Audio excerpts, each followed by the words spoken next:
La Croix-Valmer. Située entre le Lavandou et Sainte-Maxime,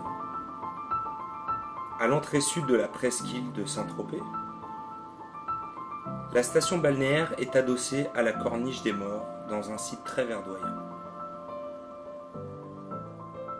Le village a su conserver son calme et ses traditions, malgré ses nombreux touristes. Avec ses 7 plages naturelles de sable fin étendues sur 6 km de côte, la Croix-Valmer est réputée pour la qualité de ses eaux de baignade.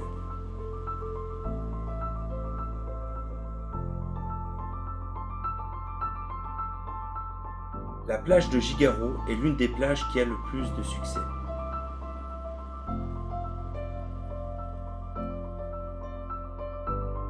À juste titre, la commune possède 220 hectares de parcs naturels protégés et offre ainsi des promenades magnifiques dans les bois et en bordure de littoral. Le sentier des douaniers de la plage de Gigaro, au Cap Lardier, est remarquable pour ses paysages.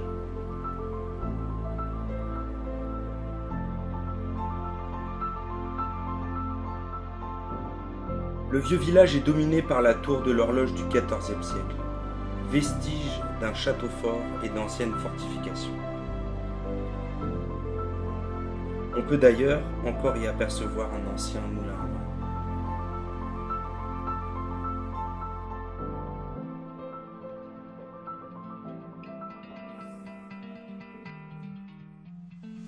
La ville de Vitry-sur-Seine y a acquis il y a 50 ans déjà un patrimoine de grande valeur. La Bouillabaisse est une maison familiale qui offre un cadre de vacances particulier, organisé et géré par l'association VVL Vacances, Voyages, Loisirs. VVL regroupe 18 communes adhérentes au sein d'un partenariat original, solide et au service de ses habitants. Cette maison est implantée dans un cadre luxuriant de pins, de chênes, de mimosas et d'eucalyptus et bénéficie d'un accès direct à la mer. Cette année, ce centre fête ses 50 ans de fonctionnement et c'est tout naturellement que nous vous proposons une rétrospective de ces années.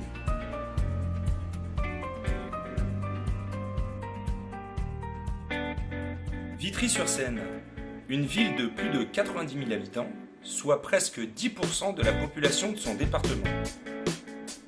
À sa tête, le maire, Jean-Claude Kennedy, accompagné de ses 15 adjoints. Vitry s'impose une ligne de conduite politique ferme et claire, avec des enjeux bien précis. Les enjeux de la ville, d'abord, c'était de respecter le programme municipal sur lequel la population, la grande majorité s'était prononcée, à savoir des vacances comme dans tout le domaine. Et donc, nous voulions faire en sorte de mettre à la disposition des Vitriots, qui était une population de conditions modèles, des ouvriers, des travailleurs en général, des équipements qui d'habitude sont réservés aux plus riches, et notamment sur la Côte d'Azur, parce que trouver une propriété comme ça pour une collectivité locale, c'était pratiquement impossible. Alors, je vais dire, il y a plusieurs enjeux. Il y a l'enjeu des vacances pour tous, c'est-à-dire de se dire vraiment, politiquement, mais au sens noble du terme, c'est ce qu'on dit politiquement, au sens de qu'est-ce qui nous rend heureux dans la vie. Qu'est-ce qui nous rend heureux dans la vie? D'accord, c'est de travailler, hein, mais c'est aussi d'être avec les gens qu'on aime en vacances. Enfin, quand même, ça fait partie. Il suffit qu'on ferme les yeux, on se dit c'est quoi les plus beaux souvenirs qu'on a? Et bien, c'est quand on est en vacances avec les gens qu'on aime, que ça soit petit ou que ça soit grand, enfin voilà. Et donc, comment, quand tu es une commune, quand tu es une municipalité, tu participes avec ce que tu es, avec ta petite pierre, au bonheur des gens, en proposant, en permettant aux gens de partir en vacances. Ça, c'est l'enjeu des vacances. Et l'un de ces enjeux, en particulier, est de donner l'accès aux vacances pour tous, comme peuvent en témoigner Saïd Oumouri, adjoint au maire délégué aux vacances, Dominique Etave, adjointe au maire délégué à l'éducation, ainsi que Emmanuel Franz, directeur de VVL. Ce séjour est ouvert donc, aux enfants, en fait, aux scolaires, sur le temps scolaire, il est ouvert aux retraités sur, pareil, fin généralement juin, septembre, et ouvert aux familles l'été et le printemps.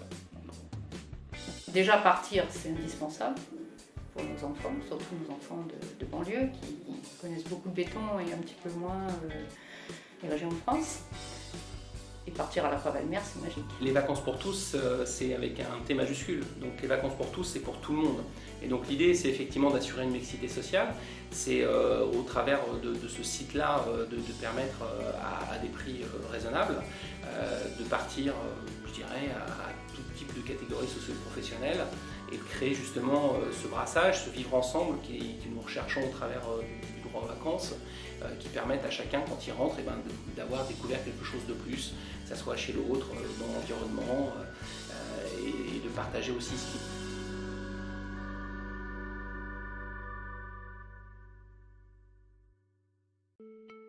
L'aventure commence avec l'écriture d'un ouvrage par l'ancien maire de la ville de Vitry, Marcel Rosette. La gestion communale dans l'action, pour lequel M. Cotier, ancien premier adjoint au maire dédié aux finances, a collaboré. Chapitre 18. Vacances et loisirs pour tous.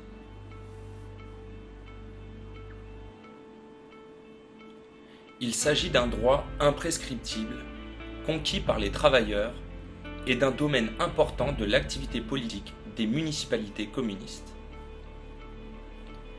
Une politique de vacances et de loisirs suppose la mise en place de structures adéquates et l'appel à la coopération intercommunale.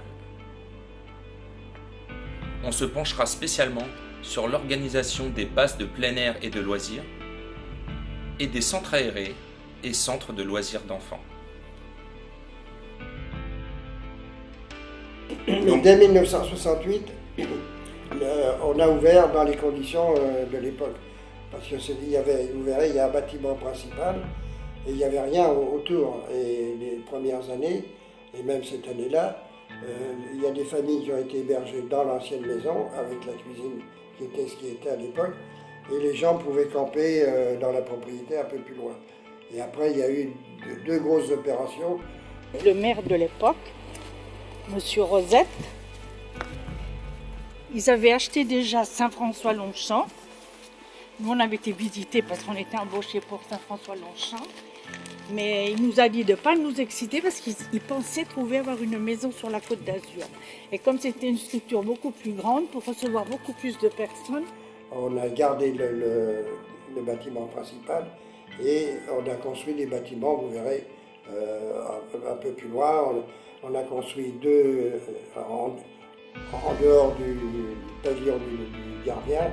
On a construit quelques structures. Il y a une rampe à bateau avec une classe pour où il doit y avoir d'ailleurs des enfants actuellement. Donc il y a eu beaucoup de transformations. La dernière, ça date de 97. Moi j'étais encore ici dans la maison et c'est moi qui avais réceptionné les travaux. La cuisine a été refaite entièrement pour qu'elle soit aux normes, etc., que ce soit fonctionnel. Voilà. Et donc, de 68 jusqu'à aujourd'hui, le centre a toujours fonctionné. Alors, il y avait trois objectifs. Les familles l'été, les classes transplantées et les personnes âgées.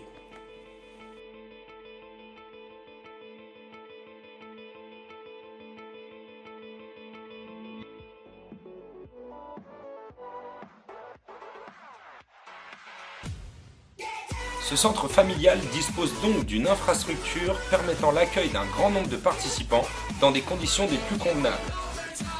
Cette magnifique propriété en bord de mer dispose de chambres de 3, 4 ou 6 personnes réparties dans deux bâtiments. Le bâtiment principal, une superbe maison de style provençal avec une terrasse côté jardin et une terrasse côté mer. Au rez-de-chaussée, le bar, la cuisine et la salle à manger donnant sur la terrasse face à la mer. Au premier étage, des chambres de 3 lits dont un superposé avec douche et WC. Dans les annexes latérales au bâtiment central, on dispose également de chambres de 3 lits avec lits superposés, douche et les commodités. L'annexe, dite le ballon, légèrement en retrait, se compose de chambres de 4 ou 6 lits avec mezzanine, WC et douche, répartis sur 2 étages. Une salle de jeu et d'activité, transformée en salle de travail lors des classes transplantées, est aménagée au-dessus du local à bateau et offre une vue admirable sur la mer.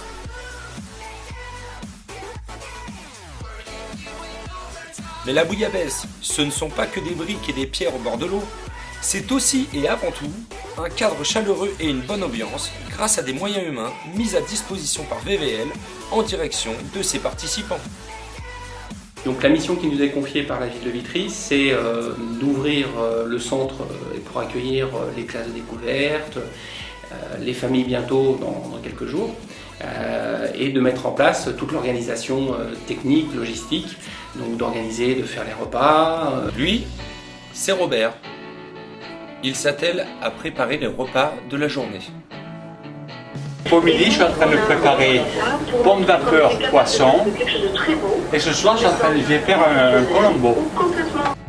D'ailleurs, les enfants sont les premiers à apprécier ces repas.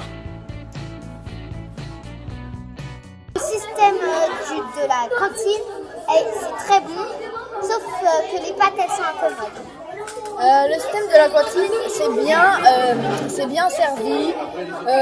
On a à peu près tous la même quantité, on peut servir autant de quantité qu'on veut. C'est vraiment très bien.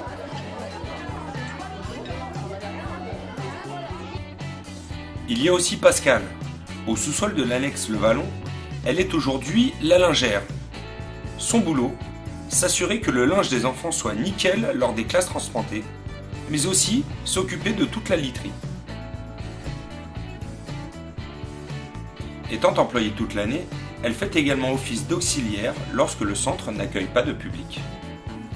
Juillet-août, tous les matins, je suis en lingerie. Parce qu'il faut faire les draps, les nappes, les torchons, les tabliers, les tenues de cuisine, tout ce qui s'ensuit. Quant à Olivier, le gardien, lui, il s'assure de la propreté des lieux et de la salubrité des locaux pour le bien-être des participants. Et des participants, il y en a. Ce séjour accueille des familles durant l'été, des classes transplantées et également des retraités. Mais l'équipe, depuis que je connais, et les têtes ne changent pas, elles sont toujours là. Vraiment des gens qui sont bien. C'est bien accueillant et ils font bien le travail. Moi, je n'ai pas à les reprocher. On n'entend pas la situation. On entend seulement la vague, le vent, la mer, le paysage. Alors là, c'est pas possible. Je ne peux pas décrire parce que ça me plaît à chaque fois. C'est très agréable parce que comme vous avez la maison familiale, c'est d'abord avec le restaurant. Enfin, le restaurant, c'est une grande pièce. On ne peut pas dire un restaurant, mais c'est une grande pièce où il y a tous les tables et tout ça. C'est convivial quand même. Hein. Et puis vous avez vue sur la mer quand même. Ça, c'est agréable. Pour ce qui est du divertissement, VVL s'engage continuellement à proposer des activités diverses appréciées du public. Les prestataires extérieurs sont amenés à intervenir pour des pratiques spécifiques et l'association s'assure toujours de faire appel à des prestataires qualifiés avec un maître mot, pédagogie. Voilà, donc classe de mer avec une législation de classe de mer, donc il faut des intervenants diplômés, donc soit des brevets d'État, ce qui est mon cas, soit les nouveaux diplômes des brevets professionnels. Alors cet endroit magique permet des dizaines d'activités possibles. La première d'entre elles, évidemment, comme nous sommes les pieds dans l'eau, c'est d'aller se baigner, de profiter de la plage. Il y a également des lieux qui sont un petit peu plus retirés, avec des rochers, donc on a un petit peu toutes les configurations. Mais plus largement, on peut également faire de la voile, on peut faire de la plongée, on peut aller sur les marchés provençaux, découvrir un petit peu les projets. Et partir à la Croix-Valmer, c'est aussi apprendre des choses qui pourront nous servir dans la vie de tous les jours. Oh, solidaire. Donc on fait un gros travail sur la gestion de la peur et en discutant en débriefing sur les cycles avec les instituts, on s'aperçoit souvent que c'est les gamins qui avaient le plus peur au début qui sont le plus contents d'eux-mêmes. Voilà, on part au départ donc de l'appréhension, un sentiment d'échec par rapport à d'autres de la classe. Et puis 2-3-4 séances, on s'aperçoit que c'est l'inverse. Encore une fois, un gros travail sur la conscience. Et puis voilà, ce qu'on peut appliquer à l'école de voile, ça pourra aussi leur servir dans la vie de tous les jours. Afin de toujours proposer des activités de qualité et de promouvoir ces séjours, la ville de Vitry-sur-Seine, en partenariat avec VVL, cherche continuellement à savoir ce qui va plaire aux enfants. Première chose que j'aimerais savoir, c'est comment le centre il est. Voilà, la première chose que j'aimerais savoir, c'est quelle activité on va faire. Moi, ce que j'aimerais savoir en premier, c'est est-ce que les animateurs sont sympas. Moi, ce que j'aimerais savoir en premier, c'est à quoi ressemble le centre. On peut donc aisément dire que Vitry-sur-Seine est fortement impliqué dans sa mission qui consiste à permettre à tous ses habitants de partir en vacances. Tous ceux qui se sont rendus dans ce lieu magnifique rêvent d'y repartir. Ils nous invitent d'ailleurs à nous y rendre à notre tour. Il faut y aller parce que c'est vraiment agréable, c'est reposant, il y a de jolies choses à voir, il y a des belles balades à faire, il y a la plage, et il y a tout, vraiment c'est agréable. Oui. Le personnel, l'encadrement et tout sont super. Le directeur cette année, qu'on ne connaissait pas, était vraiment très gentil et vraiment on passe un bon moment. Mais moi, pour moi, c'est un cri du cœur parce que vraiment, tous ceux qui y sont passés, je n'ai jamais vu personne revenir en disant ah là, on ne mettra pas l'équipe. Bon, on a eu des gens des fois qui se plaignent parce que le menu ne leur plaît pas trop, mais ça. Mais le site, vous verrez, c'est extraordinaire. Venez à la Croix-Valmer, c'est un endroit magique. Ah non, ça, alors là, j'espère que, je ne sais pas combien de temps, mais je pense qu'il faudra garder cet équipement encore des années et des années. Il n'y a pas de raison.